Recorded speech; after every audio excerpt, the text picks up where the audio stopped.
Hello all, this is your Bhavani sir. We are going to discuss about essential ingredients for quality answer. This is a very fundamental aspect before writing answers for UPSC or any other state service commission. Let's have a clear glimpse about these essential ingredients. The first fundamental aspect that you need for answer writing is clarity of thought. When you have uniformity in your thought without having any kind of contradictory views and opinions, in especially when it comes to subjective examination, therefore you will be awarded more marks because of your clarity in thought. And say, for example, if you take the question that was asked previously, this is taken from previous year question theme. Do you think the restrictions imposed by various laws are disproportionately affecting the freedom of speech and expression enshrined in the Constitution? What does it mean? Here, restrictions imposed by various laws, at the same time affecting freedom of speech and expression. If you take your thought process towards an activism, you cannot clear this exam because the bureaucratic attitude doesn't require you to express very radical views.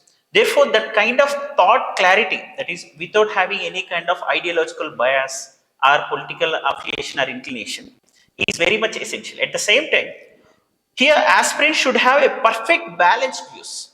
Means, aspirant should never take any stand either against the government or completely pro towards government. Suppose if government is restricting disproportionately the freedom of speech and expression, the aspirant should never support that element very radically, right? And you should never have any kind of dictatorial or hegemonical attitude while approaching the answer, right?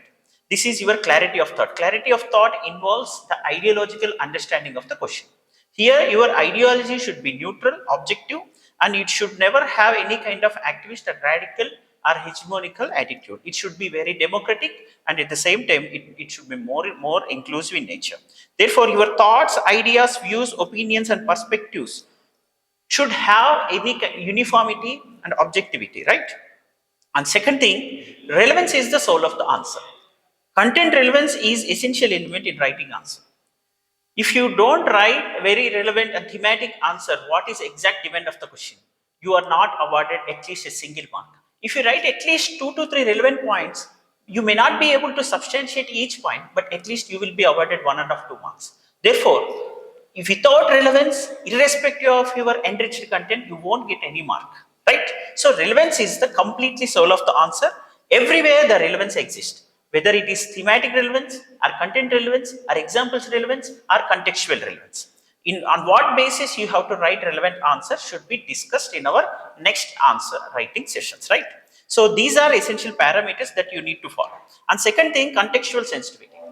When it comes to contextual sensitivity, you need to understand whether the question is posing based on contemporary relevance or any kind of historical aspect that has been taking place, right? For example, if you take Chauri Chora incident which took place in 1922, and therefore there is a potential question, there is possibility of Chauri Chora incident in 2022.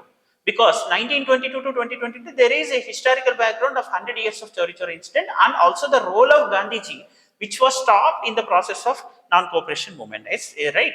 When the process was stalled, therefore the Gandhiji's ideology was questioned and criticized immensely. That incident has an immense preference to the examination. Therefore, the contextual sensitivity should be in mind in writing the answer, whether it is historical context or any kind of contemporary context. Right. Therefore, the introduction itself should contain that contextual understanding of the question. Right. Next, conceptual clarity. The thing that when you mention your opinions or ideas and any kind of conceptual element in the answer writing, you must have your substantiating element that should be very relevant to the content. That is called conceptual understanding. Your concept should have very relevant substantiation. Otherwise, it will completely mismatch to the exact content relevance to the content. This kind of establishment of relevance with the content and example is called contextual. That is called clarity in terms of your concept. That is called clarity in terms of your concept. That conceptual understanding, right? If you take example of any kind of big data analytics, you cannot take example from other 3D technology, right?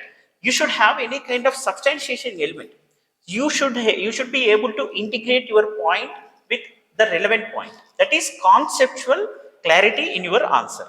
So, an example, if you take any answer with respect to ocean currents, you must know basics, oceanography and movement, that is waves, tides, currents. These are concepts, basic concepts.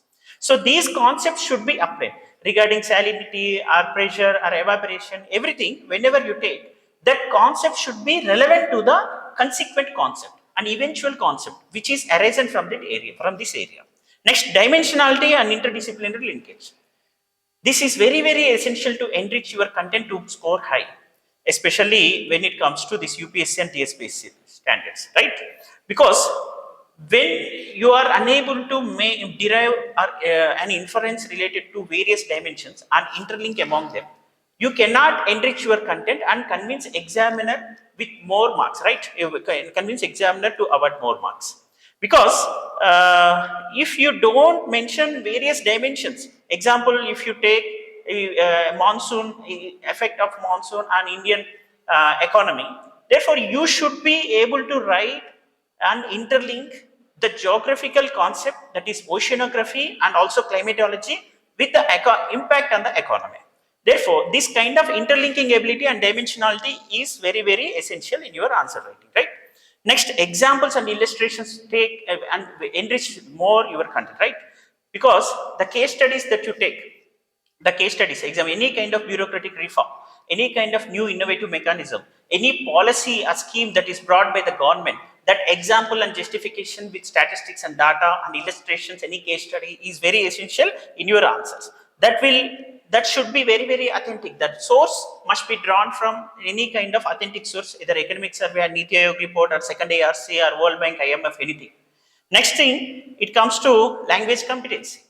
It is very, very essential language competency, your spelling and grammatical aspects, at the same time word to word, line to line and legibility, and your concise writing skill, and also your keywords jargon. This is called, these parameters are called language competence, right?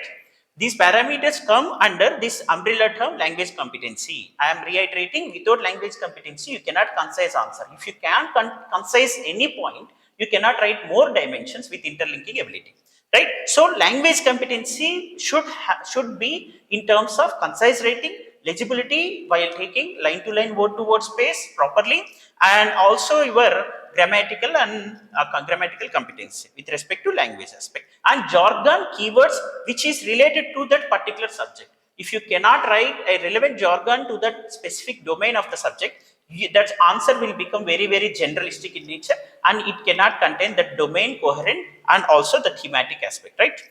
And presentation skill, which is very, very important. your line to line uniformity and straight underlining of the point, and at the same time your coherence building and graphical representation and growth patterns and mapping, and also your presentation in terms of your neat handwriting, everything plays a vital role to get high scores compared to others, right? So this is about presentation skill, which is very, very important.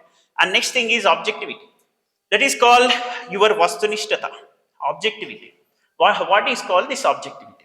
When you take biased or partial decisions or partial understanding of the question, when you make any kind of statement which is biased towards any kind of section, or it is prejudiced as stereotype about any kind of particular section, you will be awarded very, very less marks, and you will be penalized also, especially in UPSC mains answer writing. Most of the aspirants also suffer. So you should have vastunishtata, that is called immense integrity in your thought and also action, that should be reflected in your answers, right?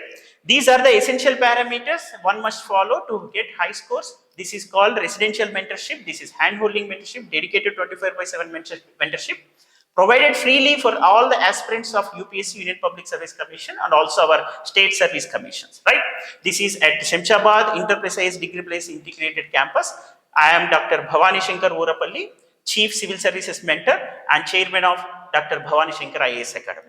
This is free Gurukul 24/7 mentorship, right? All the best.